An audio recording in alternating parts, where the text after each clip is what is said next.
Welcome back, and thanks for being here on this Tuesday's show. For those of you who may be watching on Foothills Communications or via the web channels, it's my understanding that part of the pole fiasco last evening in downtown Sagersville actually also broke the fiber line that feeds Howard's cable from my studio, and I don't know if they've been able to make that repair this evening. So if anyone's questioning, they're not able to watch unless they're watching the online feed somewhere, but let them know and pass it along that it's my understanding they are working on it literally as we speak, and hope to have that fiber connection replaced by tomorrow. And with that said, pretty good segue there. As we begin headlines tonight, here's a quick update on the situation as crews worked throughout most all of the night to get a new pole back in place after the old one was, of course, damaged, destroyed in yesterday's incident. Just as I told you last night, glad to report no injuries associated with the incident, as around 4:45 or so yesterday afternoon, an empty log truck, which makes this trek, I think, numerous times a day and has for a number of days, just got too close for comfort to that utility pole there just across the way in the corner there of Church and West Maple Streets. And as you can see, it was a loud crash, the pole completely destroyed and damaged instantly, and a lot of damage done to the vehicle. Traffic was tied up in downtown Sagersville for about an hour or so until they could get the vehicle and the tractor and the trailer both moved out of the way into another location where it was repaired and then sent on its way. And then it was that time, just time to wait for repair crews to come and place a new pole in a very tight spot in downtown Sagersville. And with that, downtown was closed last night for the remainder of the evening and overnight. I think it was around 9:30 or so, and I took a little stroll downtown. Crews had already blocked the roads. Power company trucks and crews had just started to arrive and set up, and they would spend the next several hours. This obviously time-lapse footage lasted till about there's a minute or two before 4 in the a.m. before power was restored. However, crews were not able to leave. They had to continue to make other connections and repairs, and were on scene to well after daylight, and then another power outage had to be conducted as they had to turn off the power again to make some final repairs about midday today, but everything should be back to normal at this time. And while we're on the topic of updates, a quick update on the Laurel County shooting and the suspect, which is still at large. As 32-year-old Joseph A. Couch of Woodbine, Kentucky, continues to elude authorities or not be found by them, whatever his status may be, the reward for information leading to his arrest continues to grow and has grown from $10,000 as it was 24 hours ago to $35,000 cash at this time, according to the Laurel County Sheriff's Department. Search efforts continue by all authorities available. No other update as far as the investigation is concerned. Authorities still believe that while it was very well planned and thought out, that being the attack that left 12 vehicles fired upon, 9 people injured and 5 seriously injured, 3 of which have been released. They were not specific targets, and they still believe that Couch acted alone, but still no indication as to where he might be.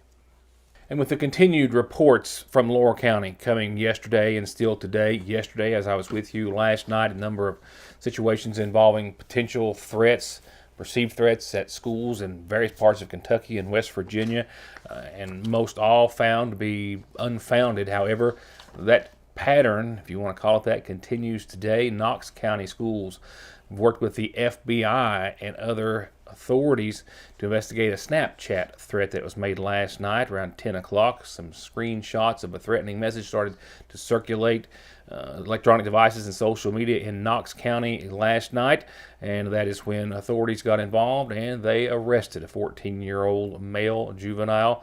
They did confirm that the message was sent from an IP address at his home. They also located the tablet with which he had made the threat on Snapchat, and he was charged with terroristic threatening in the first degree. And meanwhile, in Rowan County schools this afternoon, a number of Viking Hill schools, that being Rowan County Pre, Rowan Academy, McBrayer Elementary, Rowan Middle, and Rowan High School, Senior High School, were all placed on a soft lockdown. Now, I don't have the specifics as to why, just that there was nothing found at that or during that investigation or as a part of it, as authorities continue to look into still an unknown matter, putting schools on a soft lockdown, which means all the doors were secured, students were kept inside, but were allowed, of course, to carry on about their day. I was actually, me and a couple of members of my team, on the road today. We traveled through a number of eastern Kentucky counties and watched gas prices along the way. I'll be right back. For whatever reason, if your working days are over, don't do anything before you meet Grover. Social Security, disability, SSI, work injuries, wear and tear, and hearing loss. 888-9-GROVER. East Kentucky's premier entertainment venue is here. Pick your game at Outlaw Axe Country in Paintsville. Axe throwing, bull riding, cornhole, billiards, a full arcade, inflatables, and more. And don't forget to cash out with prizes and mine for gems before you go. Open 7 days a week and built for fun for 1 to 100. That's Outlaw Axe Country on Broadway in Paintsville. And snack on one of your favorites, Carnival Cravings, while you're there. Call for more or to book a party at 372-4FUN. Whether you've got a new ride and you want it to stand out in the crowd, or you want your current ride to look and feel like a new one, no one does lifts, wheels, and tires better than Conley's. Stop in now for spring tire specials, free quotes, and 0% financing, or log on to conleytire.net. Thanks to you, Fraser's Prater Drug has been voted #1 in customer satisfaction with Good Neighbor Pharmacies for the 7th year in a row. With curbside pickup for all of your prescription, allergy, or even multivitamin needs. Or come in and pull up a stool while you shop, or just visit downtown and treat yourself to something extra tasty or sweet. Where locally owned means a more personal, reliable, and friendly pharmacy. Fraser's Prater Drug. Atrial fibrillation is one of the more common rhythms we see. AFib is an arrhythmia of the heart where the top part of the heart is beating erratically and out of sync with the bottom part of the heart. The electrophysiology service is made up of a team of healthcare providers, and that includes an electrophysiology lab where we're able to do procedures to help repair heart rhythm problems. When a patient becomes heart rhythm free, it can really restore their life. ARH, more for Appalachia. I believe in Kentucky. I believe in Kentucky. I believe in small town values. And mom and dad and the things they handed down. I believe some of the best people in the world are farmers. I believe in insurance that protects families, homes, and cars. I believe in always finding a way to do what you love. I am Kentucky. I am Kentucky. I am Kentucky. Yeah, bright and early this morning we had to hit the road, a few of my team, and we actually went through Morgan and Rowan, Fleming, Mason, Robertson, a few other counties in between there, making it back just a short time ago. In between, paying closer attention, as I think everyone is at this point, certainly from McGoffin County, to gas prices along the way. Paintsville, just before the 6 o'clock hour, one of our teams sending me this photograph and a few others from the Paintsville and Johnson County area, where all prices were the same, but regular at $2.99. The picture on your right is Moorhead, where I stopped and refueled before coming back to McGoffin County. Did so for $2.86 a gallon at the Shell there, just outside of Moorhead, or just getting to leave Moorhead. While to your left, when I got to in Sagersville, when we came back, $3.19 a gallon. Now let's take a look specifically at these two numbers. $2.86 is not the lowest. $3.19 is not the highest in the state of Kentucky either. But a quick look at the AAA map first shows national prices. The national average right now for a gallon of gas today, $3.26. And those higher prices, of course, as they most always are in the western part of the United States. California, $4.73, Nevada there, $3.79, Utah, $3.60 something. And then as you begin to trek east until you get to the far northeast, prices generally go down. Nebraska, $3.19, Kansas, Oklahoma, around $2.80 or so. And as you go on and so forth, Illinois gets you back in the red at $3.50. And then you get closer to our region, and Indiana at $3.21 for the average. Kentucky is at $2.91 for the average. $2.91 for the average price of a gallon of gas here in the Commonwealth. Virginia, as you see, Pennsylvania, all those a little bit higher. Taking a look at Kentucky as a whole itself, well, it's a reverse. The higher prices are in the east and not the west, and we still don't know why. Trigg Christian $2.79, Hopkins $2.75, again Davis County $2.61. You keep making it to your east and part of the state, and you'll continue to see that trend continue. Again, McGoffin County's $3.19 was not the highest, but it certainly does rank up there among a bunch of other eastern Kentucky counties by and large, especially when you get up into Lee, $3.37. Estill's at $3.19 too, as well as Owsley, $3.35. Clay's $3.06 lower, and a lot of the rest of the ones in the red are lower than the $3.19 McGoffin County has. Wolf's $3.18, Menifee $3.13, Bath County $3.06, Nicholas $3.05. There's Johnson at $3.08. They are actually lower than that, but that was their average. McGoffin County, again, $3.19 for a gallon of gas today at this hour. The McGoffin County Sheriff's Department was conducting a traffic safety checkpoint last night. It resulted in a serious arrest with serious related drug charges. And a man with a criminal history of running from police on foot and in vehicles, and we'll have that for you and some shots of the confiscated drugs in just a few seconds. Right now, though, and before I go over to tonight's community calendar, just a quick reminder, a lot on the desk here and on tap for news later in the week. We had a couple of Veterans Road dedications from about a week ago that I'll be presenting to you. Local governmental meeting coverage, the Paintsville City Council and Johnson County Fiscal Court met last evening. I'll be going through that footage tonight. We also have a couple of special reports that we've got some video coming in for, and a host of other things to get to you before I leave you for the week. So be sure and join us back here tomorrow night. Right now, it's tonight's McGoffin Farm Bureau calendar. Pass it along. See some folks who could use a good meal. Well, maybe trek them on down to the McGoffin County Rescue Squad tomorrow. The Lighthouse Shelter is feeding folks tomorrow, as they have been in growing numbers. This event also has a host for that you can be as well. If you would like to host one of these events, contact Rick Whitley. I'll have his contact here on screen. I just now realized I don't. I'll get that back up there here in just the next day or so. The New Generation Church is sponsoring tomorrow's pulled pork meal, 11 to 1 at the McGoffin County Rescue Squad is where you can find it. And the Lighthouse Shelter. This Friday the 13th is such an important day. The Kentucky Blood Center is going to be here in Sagersville, kybloodcenter.org, or 800-775-2522 to make an appointment. You can walk in. You're just as welcome and loved.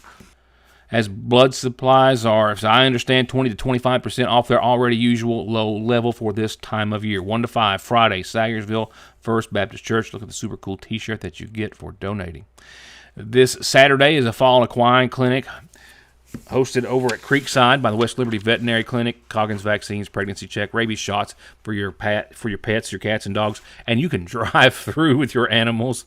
They've got it set up and down to a science, and that's 9 to noon this Saturday. As I told you last night, and as my buddy Jimmy, more importantly, told you last night, this Saturday is a big show here in McGoffin County at the Horse Park, and we will see a big crowd, and they hope that you are a part of it. A part of the Hillbilly Christmas in July organization's fundraising efforts to, again, next year, send a big check to Shriners. And as you heard yesterday, well, maybe I shouldn't tell that part. They've got some other big plans, and I'll leave it at that. This is a point show Saturday. This is several of these classes are point classes, and that, of course, means a bigger crowd, a lot of professional showers, and it starts at 6 o'clock at the Horse Park. A lot of great concessions, and the Horse Park is absolutely immaculate and perfect and ready for a big crowd this Saturday. Again, the show starts at 6, gates open prior. All proceeds going to the Shriners Children's Hospital. They hope that you can stop by and be a part of it. I hope you can stop by and be a part of the calendar anytime you need it or anytime you want to wish someone a happy birthday or anniversary. Stay tuned. Pennies, and I mean pennies on the dollar in Paintsville. New items every week at Outlaw Bargain Pallet Store. Household goods, tools, toys, makeup, home decor, and so much more. And they're right by Outlaw Thrift and Consignment, the area's biggest and best consignment, full of new, nearly new, and gently loved kids and adult clothing, name brands, new styles, and most everything in the store is only $2. Shop and save at both on Main Street in Paintsville. Summer is wrapping up, and that means back to school, football games, fall, and all the wonderful things that go with it. And the seasonal shop has got a large selection of McGoffin and UK merchandise ready to go. Beautiful jewelry and accessories to complement all of your outfits. And for the teachers, a full line of spa and pampering products that are perfect to help relieve a little stress after some long days. Fragrance lines to help maybe any classroom or dorm room feel more like home. And as always, a beautiful selection of home decor. If you haven't been in lately, very lately, stop in and get a preview of some of their fall and Christmas colors and styles. And remember, local delivery and layaway at the seasonal shop. The Big Sandy Healthcare System family is excited to welcome and introduce to you their newest team member, Dr. Emily McCormick, DMD. From right here in Eastern Kentucky, Dr. McCormick joins Hope Family Dental and is excited to see and serve patients in McGoffin County. Call 349-5126 to schedule an appointment. Johnson Central High School stands alone in providing the most college and career programs of study in one building throughout the entire state of Kentucky. This includes pathways in everything from the medical field to engineering, telemedia, welding, agriculture, and even aviation. And that's just to name a few of the 32 different choices. Work has also been started on a brand new state-of-the-art high school. So now is the time for your child to experience the power of opportunities in Johnson County School. Get ready for an experience like no other. Artrageous is coming to the Mountain Arts Center on Thursday, September 26, 2024. Artrageous isn't just a show, it's a celebration of art, music, and creativity. Born from the ashes of a burnt theater, this troupe of misfit artists, singers, dancers, and musicians has taken the world by storm. Be a part of the experience. Be Artrageous. Get your tickets now. Someone dies in the U.S. every 7 minutes from an overdose, and over half of the population gets or takes pills from a friend or a relative. And about 46 million and counting are exposed to narcotics in their drinking water. So don't toss them, flush them, or leave them lying around. Safely dispose of your unneeded meds anytime at Parkway Pharmacy, where you can always talk to a pharmacist when you need one.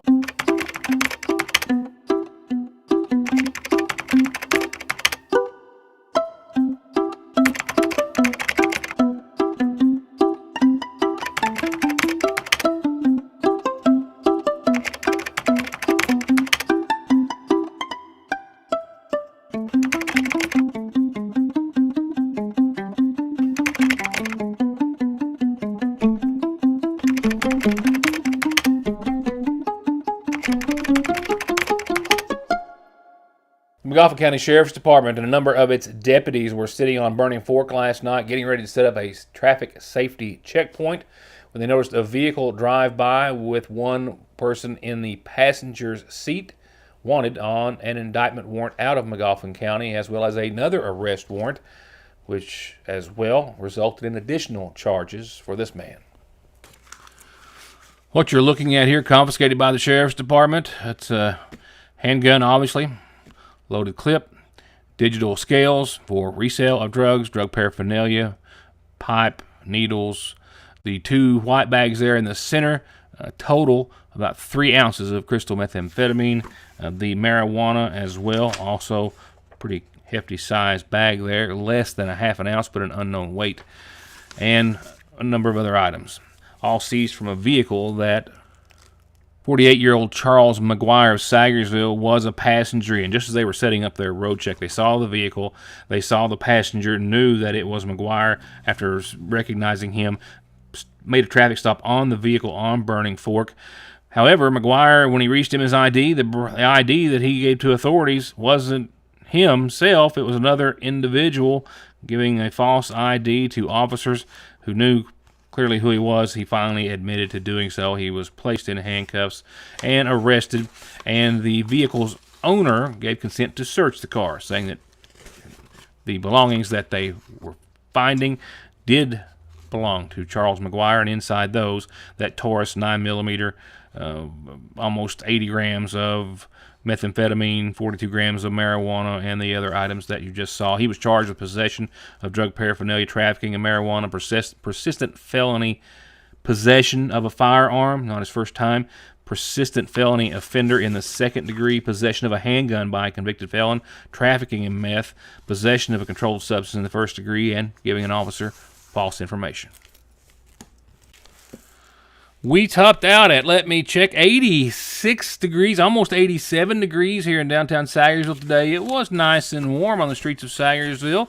Some folks saw a few degrees less than that, depending on where you were, but we are at 84 right now and falling. And right now we've got a slight little breeze out of the, west and now southeast, anywhere from 2 to 3 miles per hour. Largest gust today, 9 miles per hour, so not a lot of air moving out there.